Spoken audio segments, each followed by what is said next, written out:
Sebelum melanjutkan, jangan lupa subscribe dulu, terima kasih. Bab 475, Aku hanya orang bodoh. Meskipun kakak ketiga tahu bahwa perkataan Bu Ziling tidak dapat dipercaya, hal itu tetap saja terlalu membebani baginya. Huran tidak bisa duduk diam lagi. Dia melangkah maju dan memeluknya. Kakak ketiga, jangan bersedih. Kakak ketiga tersenyum tetapi matanya berkaca-kaca. Kakak kedelapan benar. Mungkin aku tidak bisa melindungimu, Xiaoran. Lalu mengapa kita tidak saling mendukung? Tatapan Huran tidak lagi polos. Dia menatapnya dengan wajah serius. Kakak ketiga menatapnya. Dia bingung. Namun Huran memegang tangannya erat-erat dan berkata, meskipun aku tidak tahu bagaimana kakakmu tahu aku berpura-pura, aku tetap harus mengakui bahwa dia adalah orang yang sangat pintar. Tidak ada yang mencurigaiku dalam 2 tahun terakhir, hanya kakakmu dan adik iparmu. Anda. Aku berpura-pura, jawab Huran. Kakak ketiga tertawa. Jadi, kamu telah membodohi semua orang. Kakak ketiga, dengarkan aku. Aku berpura-pura bodoh karena aku tidak punya pilihan. Kalau tidak, aku pasti sudah lama mati.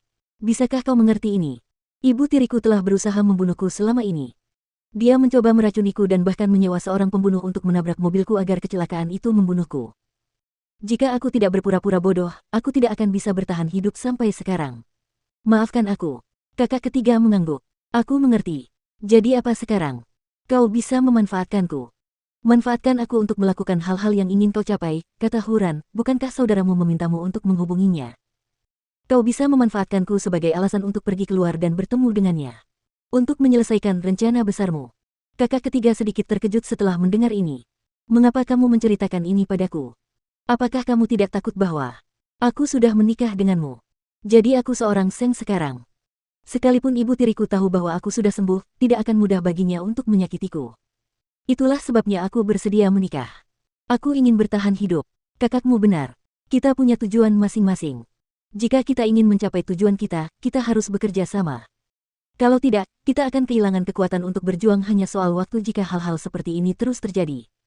Jadi, aku memutuskan untuk jujur padamu. Apakah kamu ingin bekerja sama denganku dan mengubah hidupmu? Aku tidak tahan melihatmu disiksa seperti ini lagi. Apakah kamu ingin hidup dalam kesengsaraan seumur hidupmu? Jelas itu bukan salahmu dan orang tuamu. Tapi pada akhirnya, kamulah yang harus disalahkan. Tidakkah menurutmu hidup seperti itu terlalu menderita? Kakak ketiga menundukkan kepalanya tanpa daya. Tentu saja. Jika begitu, apakah kau bersedia mengubah segalanya bersamaku? Aku dapat membantumu untuk mendapatkan kekuasaan di keluarga Seng, dan kau dapat melindungiku sampai aku mengeluarkan wanita itu dari keluarga Hu dan melihatnya mendapatkan hukuman yang pantas. Apakah kau benar-benar percaya padaku bahwa aku mampu melindungimu? Kakak ketiga bahkan tidak bisa mempercayai dirinya sendiri. Ya, jawab Huran dengan tulus.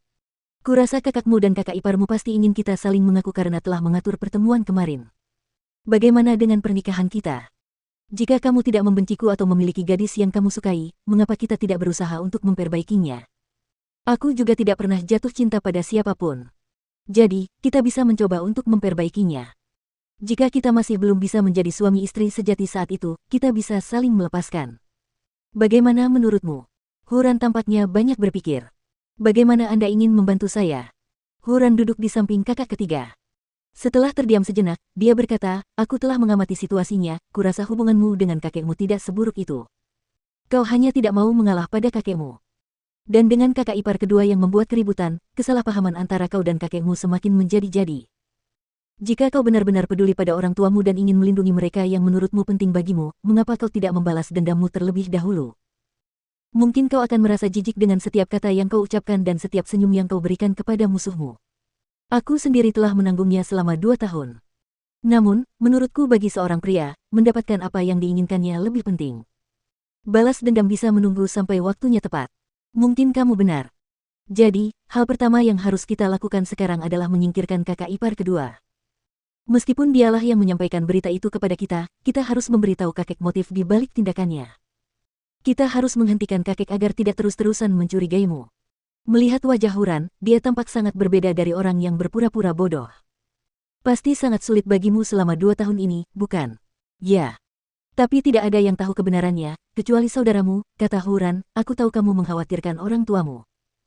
Kamu khawatir sesuatu yang buruk akan terjadi pada mereka, atau mereka akan ditemukan oleh keluarga Seng. Untuk masalah ini, aku rasa kamu bisa meminta bantuan dari saudaramu. Tidakkah menurutmu akan menguntungkan bagi kita jika orang tuamu tidak berada di keluarga Seng? Jika orang tuaku benar-benar kabur, maka aku tidak punya alasan lagi untuk tinggal di keluarga Seng. Awalnya, dia bersedia menikahi Huran karena orang tuanya. Huran sedikit kecewa, tetapi dia tidak marah. Aku mengerti. Jika kamu benar-benar ingin meninggalkan keluarga Seng, tapi aku tidak ingin pergi sekarang. Bukankah kau menawarkan bantuanmu padaku? Aku akan menerima tawaranmu. Kakak ketiga. Sudah kubilang. Setelah aku menikah, aku akan bertanggung jawab atas istriku. Apa rencanamu dengan kakak ipar kedua? Huran menatap kakak ketiga dengan tatapan serius. Ketika dia yakin bahwa kakak ketiga tidak bercanda dengannya, dia berbisik di telinganya. Aku akan tetap bersikap bodoh di depan mereka. Kita seharusnya tidak membiarkan orang lain tahu tentang kebenaran. Dengan begitu, kita tidak akan mudah terbongkar. Aku akan pergi ke kakekmu dan mengadu padanya. Aku akan menceritakan kepadanya tentang apa yang dilakukan kakak ipar kedua. Mungkin dia akan menindasmu. Lebih baik jika dia melakukannya, karena akan lebih mudah bagi kita untuk mengetahui rahasianya. Kata Huran, di matanya, aku hanyalah orang bodoh.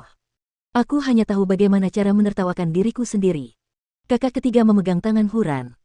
Aku bahkan tidak percaya diri saat mengatakan akan melindungimu, karena aku tidak punya apa-apa. Tapi sekarang, aku tidak akan ragu lagi untuk melakukannya. Aku bisa bekerja sama dan bertindak bersamamu dalam situasi apapun. Apakah ini termasuk perlindunganku untukmu? Ya, Huran mengangguk. Namun, ada satu hal yang perlu kukatakan. Kita bisa berbohong kepada yang lain, tetapi kita tidak bisa berbohong kepada satu sama lain. Bisakah kau berjanji padaku? Jika tidak, aku tidak akan tahu arti dari keberadaanku di keluarga Seng. Aku janji. Huran menjawab dengan serius. Tapi bisakah kau menjagaku seperti yang kau lakukan pada Huran yang bodoh itu? Aku suka saat kau bersabar padaku.